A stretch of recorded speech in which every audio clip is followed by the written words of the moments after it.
There is this amazing, ridiculous trailer. It's the launch trailer for the Kickstarter. How did this come about? We wanted to have this launch be something special. And we knew that we wanted to have the Kickstarter video and the trailer for this be a full music video that also told a story. And when we set out, we didn't realize the collaborators we were gonna get. We were like, okay, well, we need a song, and gosh, it would be so great if the Midnight, like if we could get the Midnight. I'm like, well, we're massive fans. We're massive fans of the Midnight. We love them. I'm like, well, why don't we just ask them? And Mike's like, I like sent out an email and no one got back to me. And Derek's like, well, how did you send out this email? And so Mike's like she's like, oh, they're hard to contact. I'm like, we have to contact them. And so sitting there, literally, it took like all of 10 minutes with me sitting there being like, we have to do this. And I looked at Mike and I was like, I have never seen you give up on anything. You're one of the most tenacious people that I've met in my life. When you put your mind to something, it's gonna happen. And there's no. Like, you want the Midnight for this trailer? We have to get the Midnight for this trailer. Or find the no. Or at least get a no. And so Derek goes on their Instagram and immediately finds their contact email. And so I'm like, come on, Mike. And I could tell he was scared because this is the freaking Midnight and we love them. But he sends out the email. Not even 15 minutes later, Mike goes, they wrote back. They're interested. And we're like, what? Working with Tim and Tyler of the Midnight was such a joy, and it was so beautiful creatively and collaboratively of getting to where the song is and where it ended. Hearing that demo the first time, I'm not gonna lie, I've said it before, I wept. I wept for like 2 hours. Who wouldn't? And they nailed it first try. And we obviously, had a great creative process getting to the end, but the demo was already so close, and it goes to show the sense of life that Tim and Tyler have, that we are spiritually and philosophically and fundamentally aligned in a way that immediately made it obvious that they were the right pick for this project. I also have to say that the Midnight sent not just the song, but the stems. So you can get the bass line, you can get the drums, you can get the guitar, you can get the vocals all on their own separate tracks and just listen to those. I've listened to just those individually multiple times. And as an Easter egg, I'm happy to share, at the start of every single one of our openings for the campaigns that we've launched for this process, we have a VHSified version of the Neon Odyssey logo show up, and the sound swells, and it's like one of those early animations you would see at the start of any VHS back in the day. And there's a sound that goes, ba-na-na. That's from the song. We pulled that, and we've been subliminal messaging our audience for 3 months, and I'm very proud about that. And I wonder if anyone's going to pick that up when we actually launch the thing. We have some audio files that pick up on all of the little things. Someone's going to hear it, and their mind is going to absolutely explode. This is one of the coolest things I've ever done in my life. I discovered the Midnight way back in 2020 during the pandemic. From a Sea of Thieves streamer, shout out to Boxyfresh. And I slowly converted all of my friends into fans. So, we're talking about a dream team and a dream project.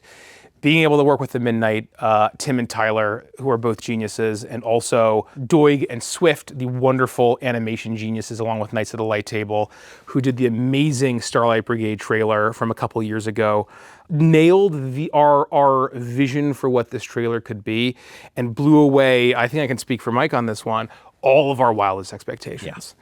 I still can't watch the trailer without getting choked up a little bit. I think that, for me, the trailer speaks to not just the ethos of Neon Odyssey, but actually the ethos of Evantris as a group of friends, as Evantris Entertainment, the company, as Legends of Evantris, the content creation channel, and beyond. So in that way, I think it's very personal for all of us in different ways. We knew that we didn't want it to just be a trailer, that we're just showing off stuff from our books so you go buy it. The one thing that we care about is making you feel something. The mechanics, the species, the subclasses, all of that that's in these 1,400 pages is amazing, but we think that we can best sell the setting and the project by making you feel something and feeling it deeply. And that was the whole goal of this project. Like Richie mentioned, we were trying to find the animators, the studio, and once again, the legendary Starlight Brigade video that the Knights of the Light Table did in partnership with India Swift and Michael Doig, known as Doig Swift, that is so ubiquitous, and they achieved so much in those few minutes in wonderful storytelling, we knew that they were the ideal partners. And we reached out again. They said yes. And they said yes. And so we had the dream team collaboration of Knights of the Light Table and Doig Swift, The Midnight, and Adventures Entertainment to basically have a dream project. And the collaboration with the people on the team and, Knights of the Light Table tapped JJ Conway, and Kevin Molina Ortiz. And so those two with India Swift, who's the director on this trailer, were the three primary storyboard artists for Sonic the Hedgehog 3. If you've seen the movie, it's a good movie, check it out. And working with Michael and India, who were deeply, deeply, deeply critical to this story, to this process, has been a highlight of my entire career in my life. Watching it like week to week come together over time has been one of the most wild things I've ever witnessed in my life, where it's like, it's almost like you don't notice week to week quite what's happening, but then all of a sudden you blink and it's 2 years later and you're like, oh my gosh, this is a fully completed, beautifully animated trailer. It's so funny to think about the first thing we saw, where it was all like circles. And you're like, stick figures. The stick figures and like just framing all this stuff up. And you're like, oh yeah, because you're kind of seeing it in your head.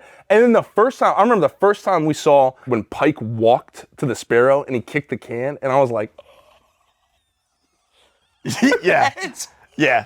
Oh my God. We have lots of screenshots from those meetings that someone on our team took on the Zoom calls of me like in my office, like. It's just screenshot after screenshot of people getting my reactions to like watching this thing being made. It's deeply personal, I think, to all of us, and hopefully to people who see it. Tim and Tyler, when they made the song, Tyler, who wrote the lyrics, where it's a universal experience where when the long working day is over, it's miserable, it's hard to go on, and you want to find a reason to believe. And it's about chasing the dream that you might find yourself again. I think all of us, especially right now, are looking for that. And I think that is so captured beautifully by Tim and Tyler of The Midnight, and then adapted, and a whole new layer is added from Knights of the Light Table and Doig Swift, that I feel like it's a universal experience. We all have our demons. We're not literally chased by a demon robot, but we all have our demons, and I think many of us, I'll speak for myself, run from our demons for a long time. It's not until we find the support networks, we find our friends, we find our crew, that we find that reason to believe. And the most important thing, tapping into my own journey of sobriety and defeating alcoholism, or rather recovering from alcoholism and mental health issues, it was very critical to show the importance of the friends that we have, the loved ones that we have, the community that we build. There's a moment of where originally in the storyboards that that his friends grab Pike at his lowest moment and pull him out. And it was critical that we had to change that. That no, that you absolutely find your crew, you find your community, you build your tribe, but you have to save yourself. You're the one who pulls yourself out of it. You find that reason to believe, and you're the one who's going to save yourself with the support of your friends. And I think that moment in the trailer, in the video, is the emotional climax. It is the thesis of Evantris. It's the thesis of Neon Odyssey. And it is very much needed spiritual fuel for me, and I think probably for the rest of us, and hopefully a lot of folks out there. The character that I play is Pike Starfall, and he kind of throughout the course of the trailer goes through this journey to like re-find himself, right? At the beginning he's very down and out, and at the end he finds this amazing crew of friends and bounty hunters to basically live for. In there is some conflict with a character named Kane. Mace is our GM and plays all of these NPCs in this galaxy for us over the course of our adventures. The two major ones that I associate most with Mace are Rex Maxim and Kane. And so when I watch the trailer, it's this really cool thing of like my character versus his character. And it is just the Both most... of them. Yeah, kind of. Yeah. You beat the first one. You beat the first one pretty easy. It is the most epic fight scene Oh choreographed. But there's a moment where it looks like the crew is about to be defeated. They get one up to this person, Kane, this creature, whatever he is, has this moment of ascension where he becomes this, horrific, unbeatable monster, and it looks like all hope is lost, right? And Pike is alone in the darkness, and his friends are kind of like reaching out for him, and the shard of his gem in his gauntlet kind of moves, and you see Pike with his friends reaching out for Pike, and he pulls Pike in, and then there's this giant energy phoenix moment of rebirth where he's like glowing and he's in the air and he's like, I got your number now. And like the team comes back together, they win the day. Oh my God. And the first time that I saw it, I literally like screamed. And I was like, let's go! Like, I screamed too, and I was like, damn, damn. But it's just, it's Kane should so, win. words cannot express what it's like to see us as people and friends represented in this character, in our characters, in this animation, with the unbelievably beautiful music from the Midnight. It's hard to find words. There just aren't enough words to describe. The emotional roller coaster in the trailer is absolutely crazy. And it really, in however long, 4 or 5 minutes, takes you through truly like you get the exact concept of, we've said a couple times like what it means to chart your cosmic destiny, and kind of go on this operatic adventure. It's just so unreal. And I remember getting the shots in specifically. You mentioned Rex, you mentioned Kane.